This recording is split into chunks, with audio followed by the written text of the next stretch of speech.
Hello and welcome to the Tech and Sports Podcast. Tech and Sports is a show about how technology is revolutionizing all of the major sports as well as health and fitness. You can find it on your podcast service of choice. My name is Alex Radu and I'm here with the extraordinary Mandy Kovacs. Hello. Mandy, Happy New Year. And you too. And a Happy New Year to everyone listening as well. We hope you all had a great holidays. Today we'll be entering 2018 hot as we debate whether or not virtual reality is killing live sports. I know Mandy has a few hot takes on that later. I've been triggered. Very triggered, apparently. I'm excited. Plus, as usual, all of the sports tech news from over the holidays and the start of the year. But before we get to that, just a little bit of housekeeping. As always, we would really appreciate it if you would review and rate the Tech and Sports Podcast on iTunes and Google Play or wherever else you get your podcasts. It really does help us grow the show, and we really, really appreciate all of the support so far. And do you have a topic that you'd like to see us explore on the show? Did we miss a news story you think we should cover? Or do you have impossibly hard trivia that we could answer? Just email us at techandsports@itwc.ca and we will be sure to incorporate it on the podcast. You can also tweet at us. Mandy, where can they tweet at you? Mandy V. Kovacs. And you can tweet at me at Alex T. Radu. And with that, sit back and relax because the Tech and Sports crew is entering the game.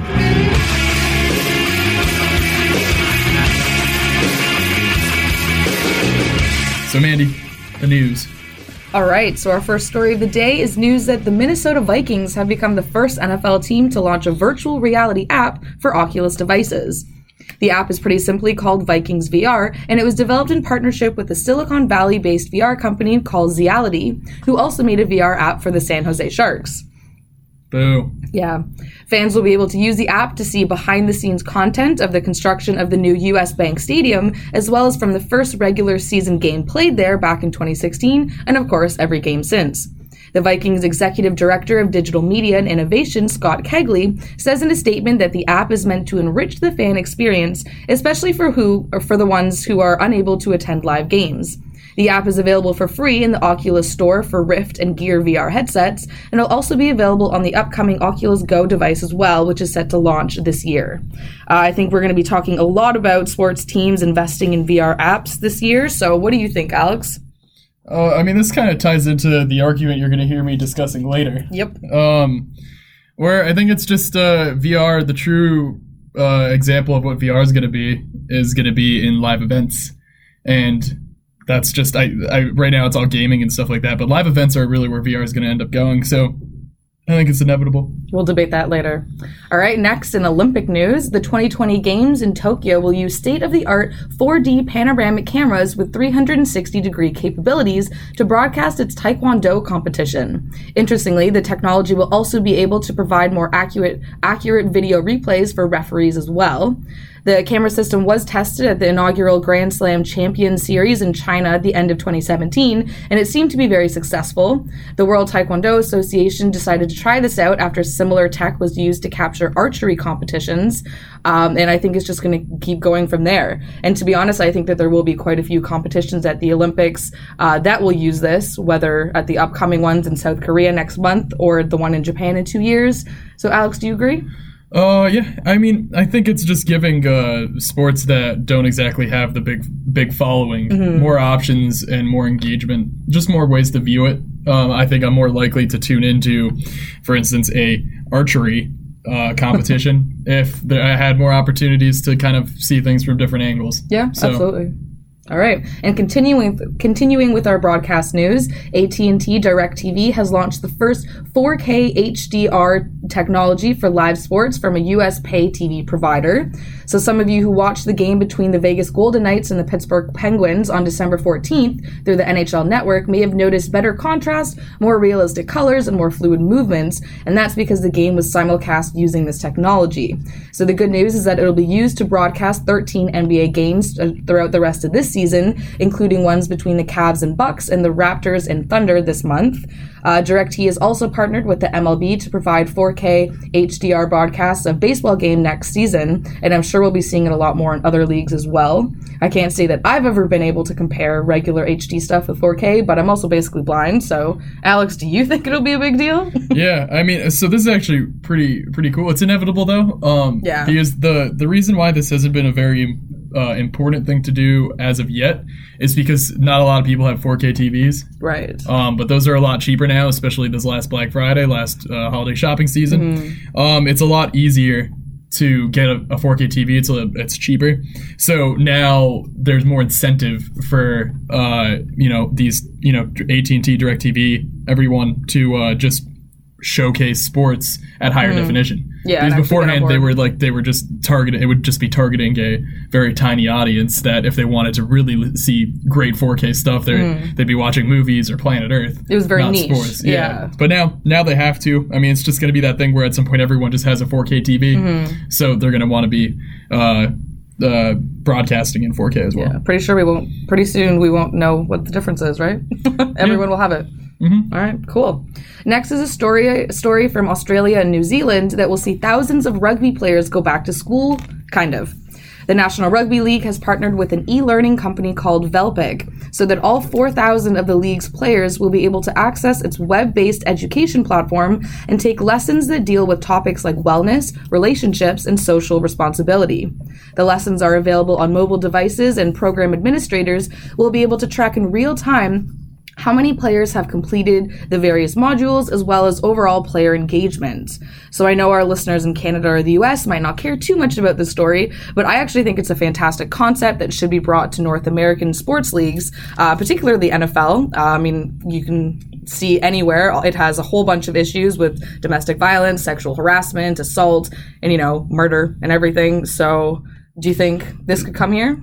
I mean, I don't know what the union situation is like in the National Rugby League compared to what, like, the players' associations and stuff like that. Yeah, I don't know. Because, I mean, like, you would have to fly through, like, all that sort of stuff. It's a complicated thing, but, I mean, I wouldn't be shocked if it did, at least in the NFL. I think that's where it'd be most useful. Yeah. Into the NHL to some extent. There's been quite a number of assaults from hockey players. I mean, I think we'll see. I mean, I have no indication that it will ever happen here, but in a perfect world, maybe. I feel like those people need a lot of those lessons. I mean, I think in a perfect world, everyone in every type of industry should go through one of these courses, but yeah. All right. And so in continuing our international coverage, a British sportswear brand called Innovate has become the first company to use a substance called graphene in its running shoes. So according to Columbia University, graphene is the strongest material in the world. It's made up of a single layer of carbon atoms, and these atoms are bonded together in a honeycomb pattern that's 1 million times thinner than paper and 200 times stronger than steel. So researchers at the University of Manchester have been at the forefront of developing this material and actually won a Nobel Prize in Physics in 2010 for their work. So Innovate teamed up with the University of Manchester to infuse its shoes with graphene after tests showed that it makes rubber outsoles 50% stronger, 50% more flexible, and 50% more resistant to wear and tear than any other running shoe on the market, while also smashing the limits of grip, according to the company. So the shoes will be called the G Series, and it'll launch sometime this year. I couldn't find any pricing available as of yet, but most of Innovate's shoes do cost around £100 or more, so that's at least 200 in Canadian or US dollars. These shoes look and sound really cool. You guys should go check out the hype video the company put out. We'll publish it on our Tech and Sports website. But Alex, would you be interested in something like this? Yes. is my official statement. They look like really cool outdoor shoes. I just think like all this technology-infused clothing is awesome. Yeah. Like I can't wait until every single thing I'm wearing is made up of honeycomb pattern, like super strong material, so that it never rips. Right? Or imagine that on your boots, and then you'll never slip again. You can walk on ice. That does help, right? A tall, unbalanced person like myself. Like we're both basically giraffes, so that could definitely help. Yeah, though that's a little expensive. Although honestly, $200 is not that bad for a pair of shoes. Right? I mean, considering that wasn't it LeVar's shoes were like $400? Yeah, Lonzo's. Oh yeah, whatever. Yeah, one of the balls. One of the balls. Big baller brand for life. Come on. Oh God. All right, and now we've talked quite a few times about the Volvo Ocean Race. I believe that was Paolo. So if you don't know, it's a yacht race around the world that lasts around 8 or 9 months, and it's held every 3 years. So this year, the race started in Spain in October, and it's going to end in the Netherlands in June. So that's coming up.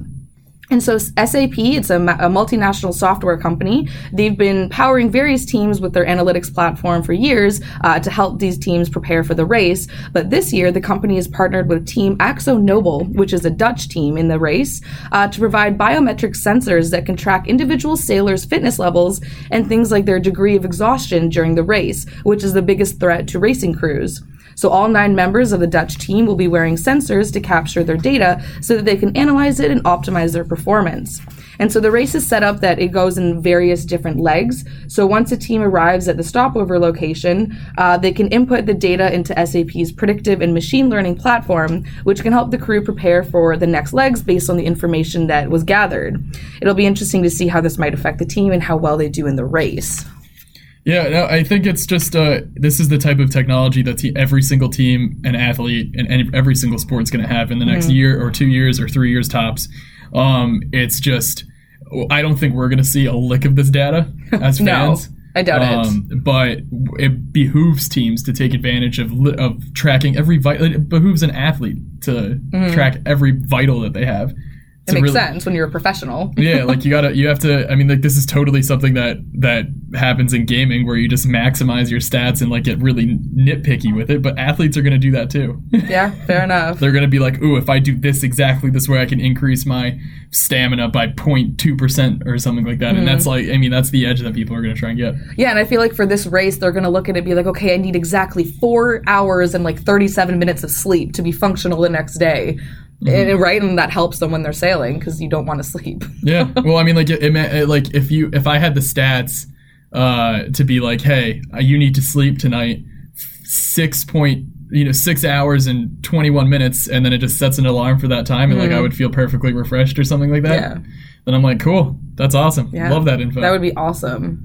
And last but not least, we like to highlight cool products or apps sometimes. So this week I wanted to feature an online solution from a tech company based in London, Ontario called Room Roster that makes organizing minor sports tournaments easier. The online service helps organizers through every step of planning a tournament, from registration, dining, and hotel reservations to scheduling games and making personalized schedules that can update in real time. So the portal also serves as a central communication hub for all participants, and athletes participating in the tournament also get an app that holds their personalized schedules.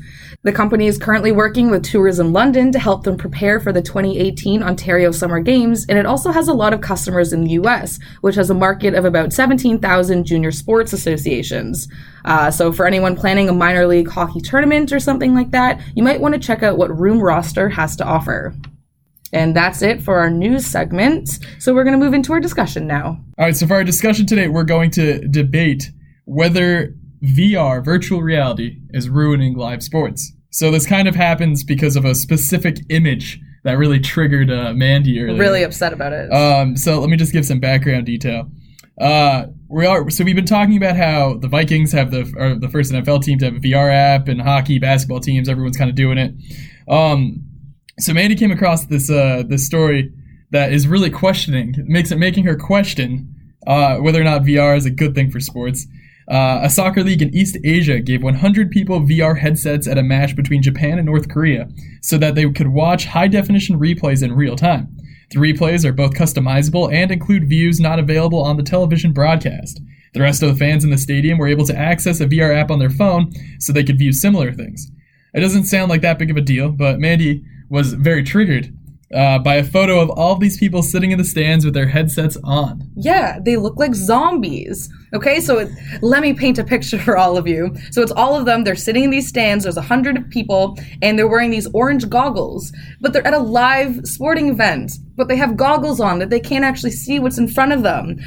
So I'm really upset because, I mean, like, so many old people have made fun of me and other young people for always having a screen in their face, and this picture literally shows that that is happening. And I know I sound like an old person right now, but it really bothered me because I don't think this should be allowed at live sporting events. Like, I'm not hating on VR at home or like in other places that's not like a stadium or an arena or anything like that. Like, you can go home and use that. That's fine, cool, whatever. It gives you fun views. Great. But like, when you're actually at the live event, why do you need that? Like, I mean, even last night I was watching the Leafs game and I decided to check Twitter, and then I looked up and the period was over, and I missed like almost like 15 minutes because I was on Twitter following the game when I should have just been watching it. Arguably, watching hockey on Twitter is more exciting, though. Well, I mean, yes, I really enjoy the tweets, and I kind of wish that somehow someone would create something that would combine that. But anyways, you know, like I feel like we miss things by always looking at our screens. And God, I actually sound like a baby boomer, and this is terrible. No offense to all you baby boomers out there, of course, but clearly I'm upset. I mean, this is the thing: is that this to me smells of more of like a should there like these they gave out these headsets to prove the technology rather than this being an actual thing. But what if it is an actual thing? But it doesn't. What if it's like a bring your own device game? The vast majority of people who are spending money to go to a live game, though, are going to want to watch it. This was like, I imagine that these people got to an event, got to the sporting event, and they were like, here are these headsets. Well, no, they had to like apply ahead of time, I believe. So, okay, yeah, so they were testers. Yeah. So they went there with the purpose of testing it. Well, no, but I think they bought tickets for the game, and then this like competition kind of went out. And it's like, do you want to be one of 100 people while you're at the game anyways to test this out? Well, I mean, like the other case too is soccer's a 90-minute match. So they weren't necessarily like using the headset for 90 minutes. Maybe they were. I don't know. So what I'm saying is that it is just a kind of a use case showing how you could use it. Because, I mean, VR is totally going to change live sports. And you could have, I mean, like, if you're in the nosebleeds at any game, then you could wear a VR headset because you are in the nosebleeds. But then why wouldn't you just sit at home? Well, it's just the same thing. Well, so okay, but like, so the thing is I don't think this is actually going to become a real thing, and it's not. I mean, if people choose to do that, it's their money; they can do it. But the way this is going to do is that it's showing these people who are there, oh, hey, if I'm not at the game, I can use VR to view it in this way. Yeah, so I get that, but I just feel like this is going to creep into like actual live events, like people going to these games and then also bringing their headset along with them and looking at various replays while they're watching the game anyways. Like, it's just absurd. I mean, it really isn't any different than the like checking Twitter on your phone during the game. Yeah, but I mean, at least that is not covering my eyes. Like, I can still look up every once in a while and watch the game. but a VR headset would literally be covering your eyes. You would have to take the whole thing off. I don't know. I mean, I don't think that this is actually a problem that anyone has to worry about. And like let's paint a picture. We're here in Toronto, the Toronto Maple Leafs. If you go to a Toronto Maple Leaf game, the bigger problem is going to be the fact that no one is sitting in the first like 10 rows. It's all the suits with their sushi. Yeah, so it's not like if VR headsets were to be incorporated, that would still be fixed. That's still a problem in Toronto Maple Leaf games. Yeah, well, that's how they make their money. Well, not that they need any more money. But so I mean, the whole thing is that so VR is going to change live events, and this is I think just a way to prove the technology because it really is showing these people and just people who may be reading the story who are listening now that at some point you're going to be able to put a VR headset on your face from the comfort of your couch and be able to feel that live game experience because you could be right on the glass rather than the weird like camera broadcast angle. And that's cool though. That's fine. Yeah. I get that. That makes sense. If anything, that I won't need to spend so much money on going to a game. I can just put on my VR headset and I'm glass-side. Yeah. Which is something that's very unaffordable. And I think even sports are maybe not even the biggest target audience for it. I think concerts, music festivals, stuff like that. If you just want to tune in for one band and you don't want to, or like you're across the world or something like that. Like that's, I think, what this really is going to be. Like the Olympics is in South Korea next month. And I mean, I can't afford to go, but if there was a VR option that would put you at the opening ceremony or something like that, that'd be a cool experience. Which I totally think is going to happen. Yeah, and I think that's where this is going. So I really think this is just like a use case of just showing what VR can do in sports. But we've talked about this so many times. The amount of technology that you're going to need to outfit these stadiums, the amount of different cameras to really give that option and those options for this stuff. No one's really equipped for that yet. So I still think that VR is probably 2 to 5 years out from any of it really picking up. But yeah. All right. Well, anyways, that was a decent discussion. That's it for today's episode, and we hope you enjoyed it. As usual, you can follow us on Twitter. I'm at Mandy V. Kovacs. Alex is at Alex T. Radu. Or even on our ITB Tech and Sports Twitter page. That would be great as well. If you have any topics you want us to cover, where can they email us, Alex? At techandsports@itwc.ca. Yes, and don't forget to rate us and comment on iTunes as well. That would be awesome. Yes, thank you. Bye, everyone.